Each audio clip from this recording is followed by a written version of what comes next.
Olá, boa noite a todos. Estamos aqui iniciando mais um Evangelho da Casa Espírita, uma palestra da Casa Espírita de quinta-feira.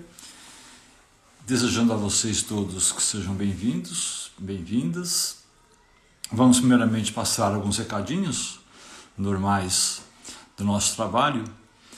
O nosso telefone, o 963-273-578, está aberto, funcionando, para quem quiser agendar o seu atendimento fraterno, conversar com alguém, expor os problemas. Neste momento, nós precisamos realmente uns dos outros, então fica aberto aí o telefone para quem quiser agendar o seu atendimento fraterno. De novo, 963-273-578. Domingo passado agora, tivemos a entrega das cestas básicas para as famílias assistidas da Casa Esperança. O trabalho se iniciou às 6 da manhã, muita gente já estava na fila aguardando, pessoas chegam bem cedinho, e conseguimos, com a ajuda de todos vocês que vibram, que auxiliam, que correm atrás junto conosco, entregar 130 cestas, que deu aí mais ou menos 2 toneladas de alimentos. É um trabalho bastante gratificante para nós, tendo em vista o momento que passamos. Até o governo de São Paulo está solicitando alimentos para as pessoas doarem, mas não em efeito do que o governo não consiga ou não tenha verba para isso, mas para alertar a população que tem muitas pessoas passando necessidade e elas estão ao nosso lado. Então, graças a Deus, nós conseguimos mais uma vez entregar essa quantidade, graças ao trabalho de todos. Teremos aí, ao longo desse mês, mais talvez 1 ou 2 drive-thru para entregar alimentos, para entregar roupas, para integrar objetos para o nosso bazar. Bazar este, mega bazar, que por enquanto não está confirmado se terá ou não. Mas tendo a data certinha confirmada, nós aqui deixaremos aí nas redes sociais, Instagram, Facebook, deixaremos as datas certinhas para vocês, ok? A Casa Espírita física ainda não tem data de retorno. Nós conseguimos concluir as obras, está tudo quase a contento, porém nós estamos aí à volta aí com situações ainda de assim, uma espécie de lockdown, né, tudo fechando, poucas coisas e poucos estabelecimentos tendo liberdade de funcionar. Então nós a diretoria decidiu que, por enquanto, visita física, trabalho físico não terá. Quando tiver, também anunciaremos aqui ou anunciaremos nas nossas redes sociais.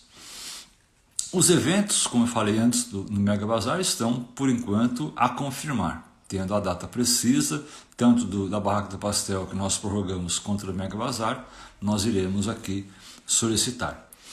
Lembrando a todos que ainda estamos, lógico, as vacinas estão chegando, uma esperança a mais para quem necessita, para todos nós, mas mesmo assim, mesmo quem já se vacinou, quem ainda não se vacinou, tem que tomar ainda todos os cuidados. E os cuidados que as equipes de saúde, as equipes especializadas nesse assunto, nos cuidar. Temos que usar a máscara quando sairmos às ruas, usar álcool gel ou lavar as mãos bem a todo momento e principalmente evitar as aglomerações. Então, nós estamos aí num feriado grande e ainda muita gente na rua, em locais fechados, no meu entender, no entender de muitas pessoas, sem fazer nada. Então vamos nos cuidar. Se tiver que sair à rua, lógico que nós temos os nossos afazeres, nós temos comprar algumas coisinhas. Se tiver que sair à rua, se cuida. Vai, faz o que tem que fazer e volta. A situação hospitalar e médica no país não é agradável. Tem pessoas, infelizmente, desencarnando na fila de espera para uma vaga na UTI. Então isso aí é desastroso para quem está na fila e mais desastroso ainda para quem é familiar e está vendo esse sofrimento todo. Então vamos nos cuidar, gente, é o único método por enquanto. Quem já se vacinou, repito, também tome esse cuidado. E, por último aqui, o último recado que nós temos é um cuidado especial com redes sociais. Elas são muito boas, dá para trocar informação, para rever pessoas, para conversar, para ver novidades, mas também é um ambiente onde se propagam muitas coisas que não têm fundamento. E nós percebemos que algumas dessas coisas que não têm fundamento acabam aparecendo também nos nossos grupos de WhatsApp. Então, vendo um assunto que acharam interessante, que acharam legal, antes de divulgar, pesquisem para saber se é real ou não, para saber se é verdade. Porque às vezes nós acabamos gerando mais conflito do que podemos ajudar. Se vocês não têm condição de saber, não têm condição de pesquisar, não sei como pesquisar, passa para algum de nós, para que nós corramos atrás então e verifiquemos se a notícia tem fundamento. Esses são os recados nossos na noite de hoje. Nós vamos iniciar aqui nossa palestra, nosso bate-papo. Lembrando a todos vocês, quem quiser, lógico, pegar a sua aguinha aqui, deixar do lado, que ela ao longo da palestra será fluidificada e servirá como remédio para todos vocês. Então nós vamos nesse momento pedindo a Deus que abençoe a cada um. Abençoe a quem está assistindo nesse momento, quem está escutando. Encha de luz os lares, encha de luz os recintos onde cada um se encontra. Que essa luz extensa, brilhante e calmante esteja presente também em todos os nossos familiares, amigos e colegas desta etapa. Que os nossos mentores possam nos auxiliar, possam nos elucidar e que todos nós juntos possamos neste momento nos harmonizar em favor de outras pessoas que necessitam. Que assim seja. Bom, gente, nós iremos hoje tratar de um assunto, como nós estamos na semana da Páscoa, Semana Santa, nós iremos aqui tratar do assunto Páscoa e, uma palavra que fica em voga sempre nessa época, ressurreição. Eu vou começar primeiro pela ressurreição e depois, naturalmente, vem a Páscoa. Quando chega nessa época, há uma confusão bastante grande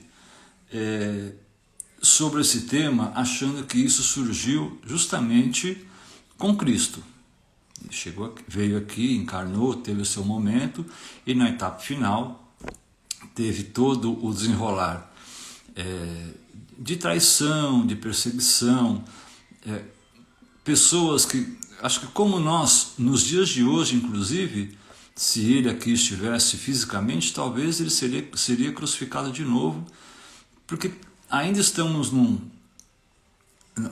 momento de ideia que não combina com toda a benevolência desses espíritos mais evoluídos. Então nós ficamos aguardando dentro do nosso orgulho, dentro do nosso egoísmo, achando que esse mundo fecha somente entre nós, ao nosso redor. E nesse momento, quando ele é acusado, quando ele é julgado, e após isso crucificado, ao terceiro dia, ele é levado, depois da crucificação, retirado para ser sepultado na tumba, e após 3 dias, Maria Madalena vai lá, além de encontrar o túmulo vazio, não ver o corpo ali, fisicamente, vê ele fora do túmulo, fora da cripta, como se realmente estivesse em carne e osso. Então nós espíritas que já estudamos, que sabemos, que continuamos estudando, que continuamos aprendendo, temos aí algumas observações a fazer. Cristo. Vamos pegar aqui Cristo como um espírito modelo, nosso modelo e guia, numa situação dessa se apresentando como realmente não tivesse acontecido nada com ele, não tivesse os martírios do corpo, as chagas, não tivesse nada disso. Apresentou-se uma túnica alva, como alguns relatos dos apóstolos aparecem, tanto Marcos, Mateus, Lucas e João, cada um relata de uma forma os acontecimentos, e ele, na nossa concepção, tinha todo o saber de se apresentar da forma como nós vemos nos nossos trabalhos de desobsessão, os mediúnicos, com uma forma espiritual. Lógico, muito mais material, dado a evolução do espírito que era ele.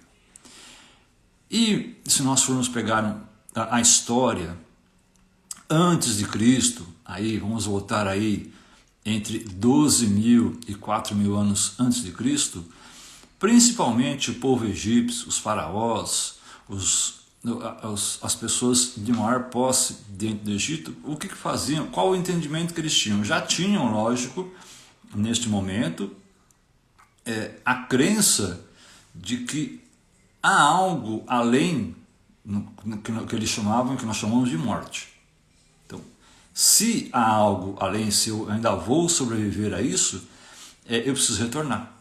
Então, eles tinham um livro sagrado, os egípcios tinham, que era o livro dos mortos, e lá está escrito que a vida continuará e você retornará. Mas na visão deles, eles não tinham vamos dizer, essa sacada de, pô, vou retornar em outro corpo. Mas se eu retornar em outro corpo, não vou me reconhecer. Eu vou vir como criança, ou vou aparecer, não vou me reconhecer e vou perder os meus poderes, os meus títulos. O que eu fazia com o faraó? Preservava o corpo. Então, as múmias tal, que aparecem aí, era preservação. Porque a ideia era voltar e, de novo, animar aquele corpo. Nós, hoje, sabemos, a ciência comprova isso já há muito tempo, que é uma ação inútil recuperar um corpo que já está sem vida. Recuperar, fazê-lo animar, sendo que todo o seu princípio vital se esvaiu. Então, não há na história nenhum caso que aconteceu de pessoas que realmente morreram, que o corpo se desfez, que está lá, que virou pó, voltar à vida naquele corpo como era. Houve casos, claro, como o caso clássico de Lázaro, que hoje nós temos, a medicina comprova através da epilepsia, que ele ficou um tempo desacordado. Cristo sabia dessa condição, mas mesmo se explicasse na época como era, não entenderiam. Então passou na época como se fosse um milagre. Mas ele sabia que ele estava lá bem, só precisava de um chamamento. Como tem várias pessoas aqui hoje que entram em coma, ficam um bom tempo nesse estado de suspenso e retornam ao corpo. Por quê? A vida não se esvaiu desse corpo. Continua ligado ali, o famoso fio prateado está ligado. Então, quando nós retornando ao fator ressurreição, nós entendemos, essa palavra já vinha dos egípcios, depois passou para os judeus, que utilizaram muito desse termo de ressurreição, mas a etimologia das palavras mostram que a ressurreição era o ressurgimento, ou seja, eu, como espírito que estou dentro desse corpo, irei ressurgir dentro de outro corpo daqui a algum tempo. E aí, após Kardec concatenar as ideias, colocar as perguntas, pesquisar e estudar sobre o assunto, ele chegou à conclusão que o espírito, nós, retornamos após um tempo para ocupar um outro corpo. Aí surgiu o termo, então, reencarnar. Ou seja, eu como espírito reentro na atmosfera e fico dentro de um corpo novo. Sabemos aí com todas as nossas pendências de vidas passadas, ação e reação, e vamos dando prosseguimento à nossa evolução. Então, ressurreição no mesmo corpo não existe. Somos espíritas. Outras religiões creem nisto. Não é da nossa alçada julgar a nada disso. Cada um tem a sua crença, cada um tem o seu modo de ver, cada um tem o seu momento de ver. Então, neste momento, nós aqui enxergamos como reencarnar, entrar num espírito, num corpo novo, ali, bebezinho, gerado por um gameta, um óvulo, que se cruzam e formam um feto. Essa é a concepção, então, de reencarnação. E aí nós pegamos, então, e entramos na Páscoa. O que é a Páscoa hoje? Hoje, infelizmente, a Páscoa se resume a uma troca comercial. Então nós vemos, se nós formos no mercado principalmente, vemos aí aquela briga, né? Aquela correria atrás de ovos de chocolate, aquele envolvimento, né, da simbologia do coelho, e assim, até cientificamente não se relaciona uma coisa com a outra, porque coelho não bota ovo, e nós temos aí então a imagem do coelho com ovo. Tudo isso, gente, são simbologias. A Páscoa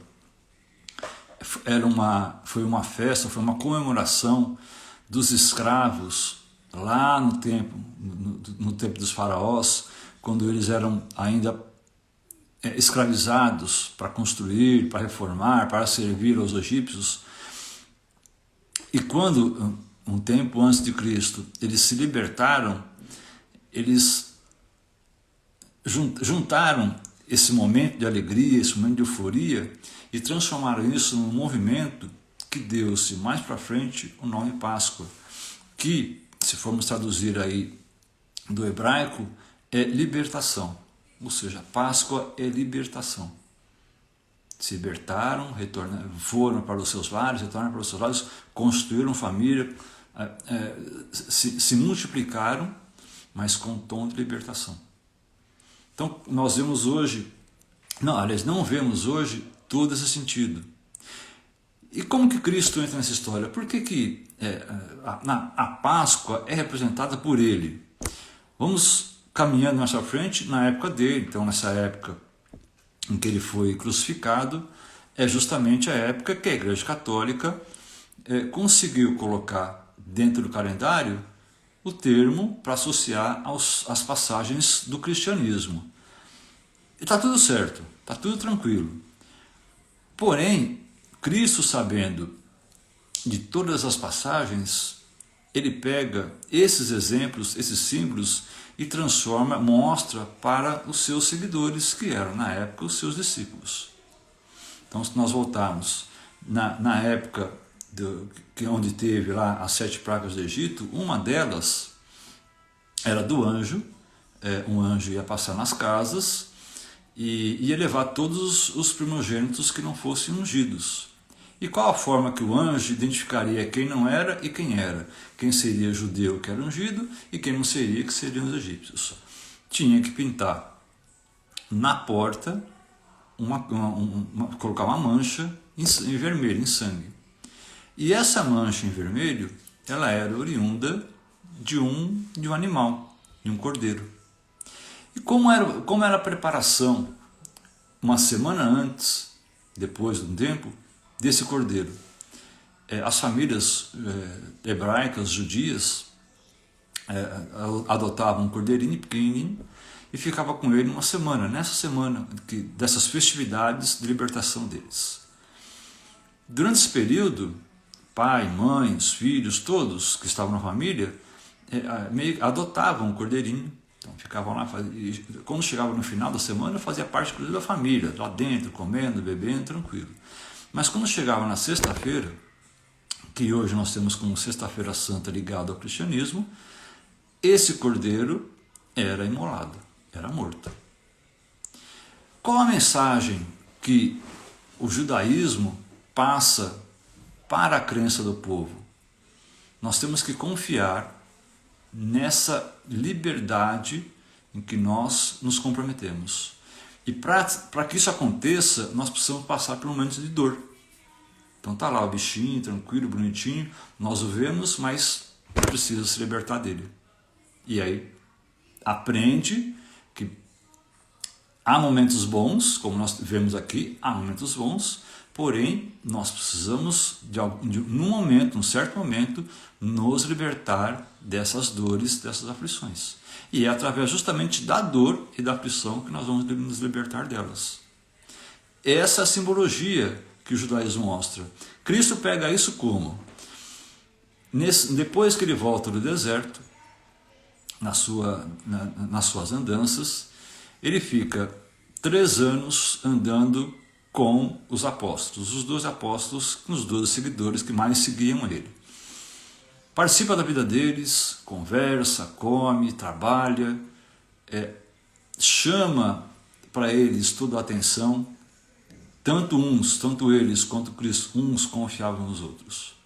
Então, com isso, ele externou um amor que ele já tinha pelos discípulos, pelos apóstolos, e fez com que os apóstolos enxergassem isso.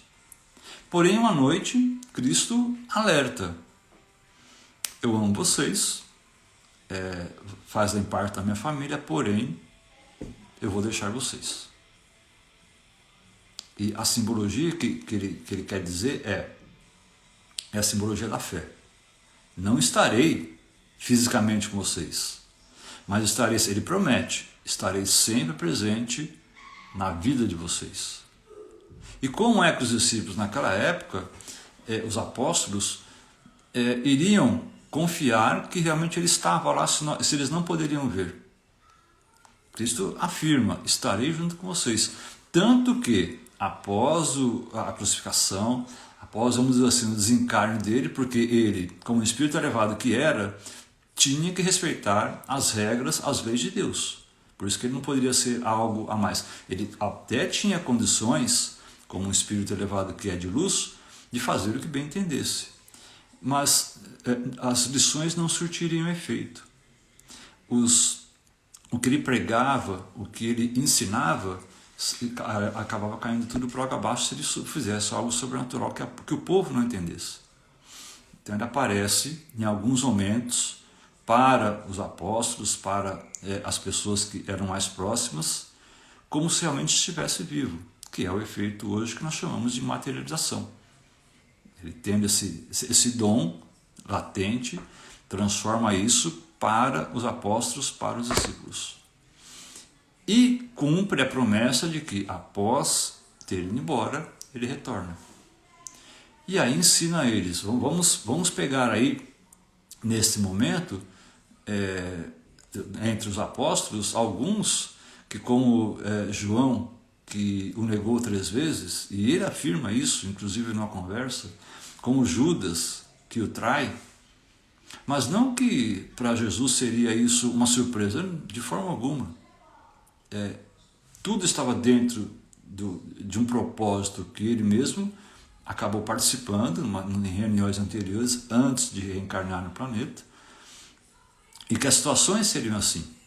Porém, esses espíritos que estavam com ele tinham opções, tinham escolhas. Você pode trair Cristo, mas você também não pode. E dentro, vamos pegar o exemplo de Judas, que nós ainda, a maioria de nós, temos ele como um vilão. E o próprio Cristo afirma que não é bem assim. Tanto que, após o desencarne, após a crucificação, ele desce até lá para buscar Judas. Por quê? Como ele ama a todos, ele, dentro do amor, perdoa tudo e a todos. E vai lá para resgatá-lo. Lógico, Judas tem aí, ao longo das eras em que reencarnou, cumprir a lei de ação e reação. Mas Cristo quis mostrar para ele que, por ele, estava tudo perdoado. Era uma lição que ele precisava aprender. Então, não existe nenhuma surpresa. Para Cristo não era nenhuma surpresa. Então, ele mostra para eles, nesse momento, para todos eles, que os ama. Mas que todos irão perder. E aí fica o sentimento, quando nós vamos voltar para a Páscoa, o sentimento de liberdade, ou seja, eu me liberto dessas minhas crenças de que a vida se interrompe no momento que o corpo se esvai, que o corpo cai no chão. Não existe esse momento. Eu vejo, lógico, todos nós vemos, no momento de luto, quando falece uma pessoa próxima, e quando nós íamos a enterros, a velórios, uma frase, sim, lógico, pesarosa, mas finalmente ele ou ela descansou. Veja bem, entendam bem, em alguns momentos soa até como um insulto para o espírito, porque agora, desse momento que desencarnou, agora que o trabalho vai ter início. Agora que ele vai continuar. Então assim, lógico, eu não sei o que vai acontecer, o espírito vai continuar. Mas descansar, ter aquela imagem como algumas religiões têm, de que eu vou morrer um dia e vou ficar lá no céu, no paraíso, tocando harpa, vendo anjos, sentado numa nuvem. Isso não tem fundamento, e o próprio Kardec, dentro das obras dele, tanto o Livro dos Espíritos como da Gênese, explica isso. Desencarnamos, dependendo do estado evolutivo em que nos encontramos, vamos aí passar por alguma espécie de perturbação, teremos aí que cumprir a nossa participação na lei de causa e efeito. O que nós fizemos aqui de ruim, nós teremos que arrecadar na frente, mas o que nós fizermos de bom, será o nosso advogado também lá na frente. Tudo está dentro do mesmo pacote. Então, desencarnou, vai descansar? Não necessariamente. Até porque ninguém estaciona. Fica todo mundo livre para a evolução. E aí já me perguntaram, essa semana inclusive, mas eu tenho ciência de que assim que desencarnar eu sei de tudo o que aconteceu? Não necessariamente. Não é para todo mundo que acontece isso. Depende muito do grau evolutivo, depende muito do grau de conhecimento que nós temos. Partindo disso é que vai ver se tais situações nós realmente merecemos relembrar ou reviver ou não. Até porque vai estar ali presente uma equipe que são espíritos bastante próximos e que nos amam incondicionalmente, que vão nos cuidar. Então isso daqui é bom que ele não lembre, porque ele pode entrar num colapso maior aqui nesse momento. Então isso aqui não, isso aqui não, isso aqui não, e vamos tocando a vida. Uma hora ele vai relembrando, ou ela vai relembrando desses assuntos. Então, aí nós voltamos de novo para a nossa libertação. Nós nos libertamos de diversos preconceitos que a vida nos oferece. Nós nos libertamos de vaidades arraigadas ao ser.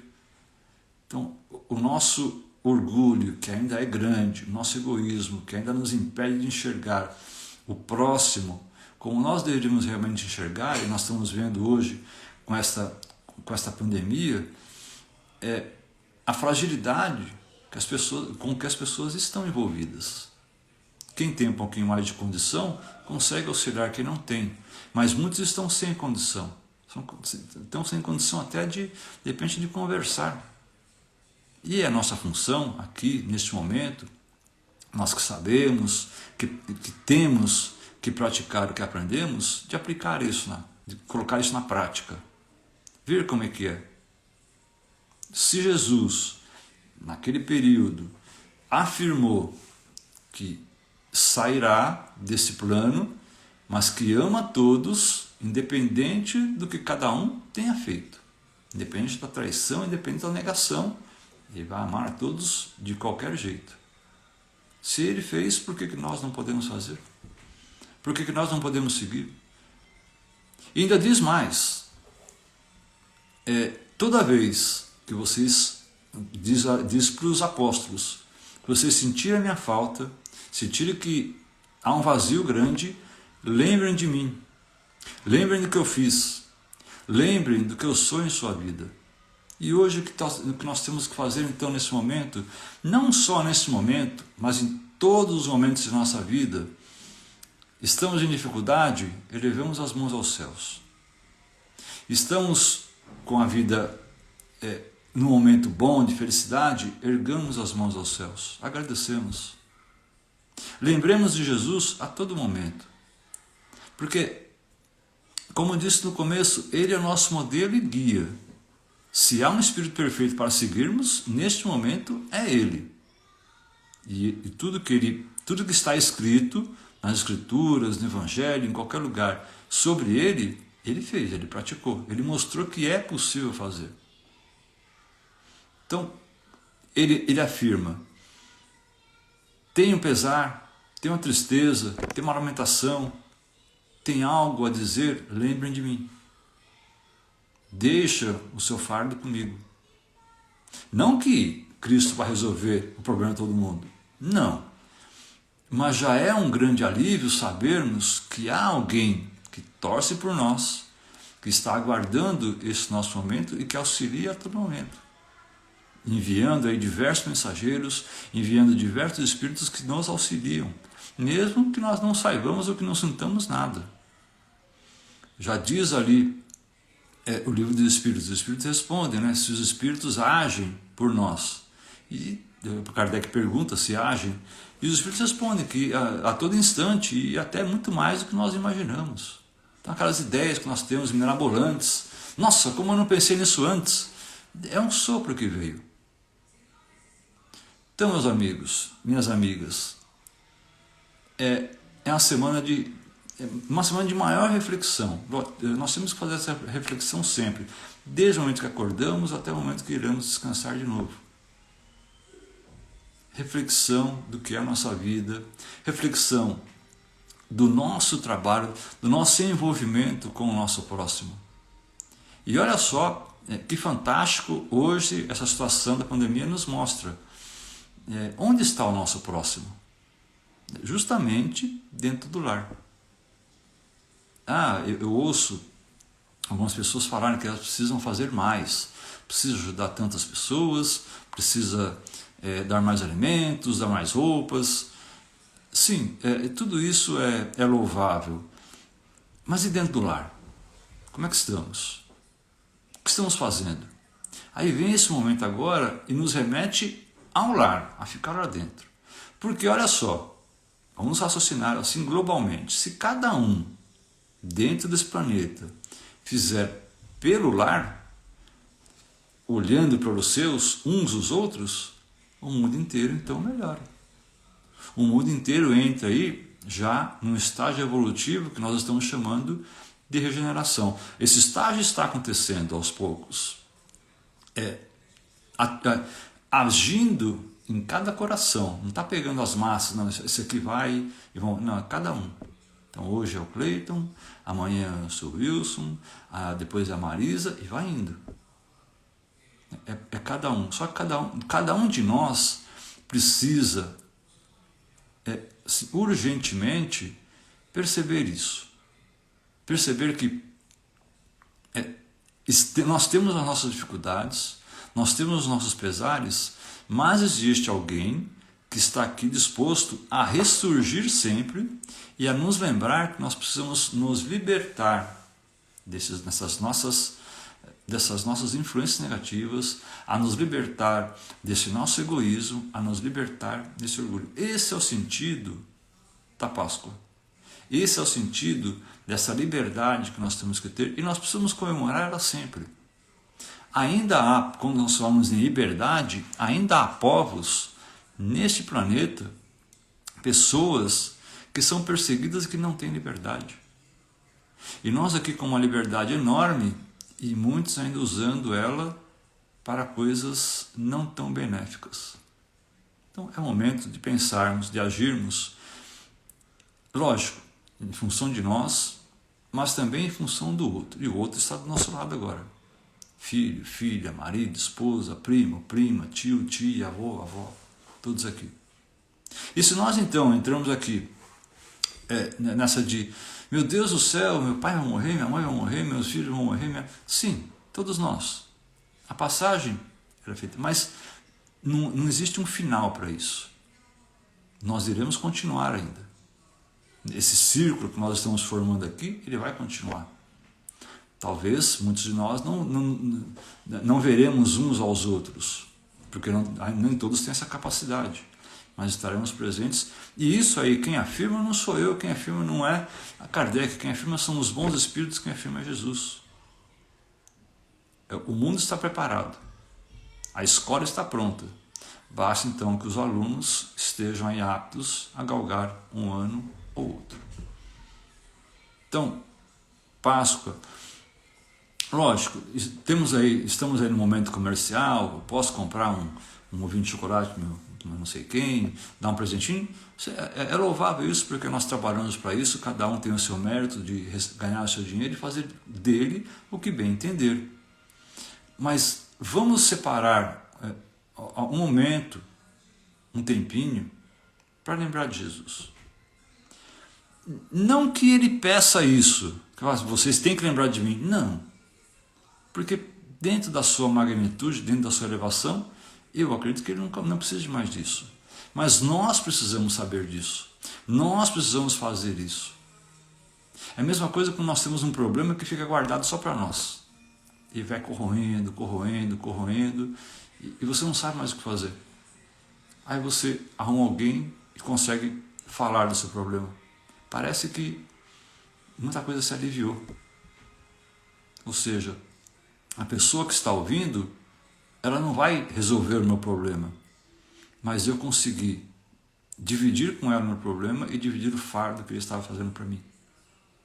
Então, lembrar de Cristo nesse momento, um momento de dor, em qualquer momento, é lembrar que existe alguém que torce por nós, que existe alguém que nos ama, independente do que nós iremos fazer, independente de que nós somos, independente de onde estamos, independente se nós acreditamos nele ou não, independente de qual religião estamos, independente de qual condição social, qual cor, qual sexo nós temos. Ele está presente. E para isso nós temos que acreditar. Como ele é um representante direto de Deus, todas as vibrações que chegam a ele, chegam a Deus e vice-versa. Certo, gente? Páscoa é isso. Libertação, renovação. Vamos nos renovar. Renovar a todo tempo, a todos os dias. Bom, eu acho que todos conseguiram colocar a aguinha do lado. Nós vamos encerrando com a prece, de novo reforçando os cuidados que nós temos ao sair às ruas, os cuidados que temos que ter dentro do lar também, com as pessoas, e reforçando este momento. Ele vai passar, não será eterno, todas as curas estão chegando, remédio, vacinas estão chegando, mas depois que tudo isso passar, vai ficar um grande exemplo para todos nós, marcado em nossos corações, marcado em nossas mentes. Vamos usar isso para o bem. Então, nós vamos, neste momento, lembrando de todas as pessoas que cercam esse nosso lar.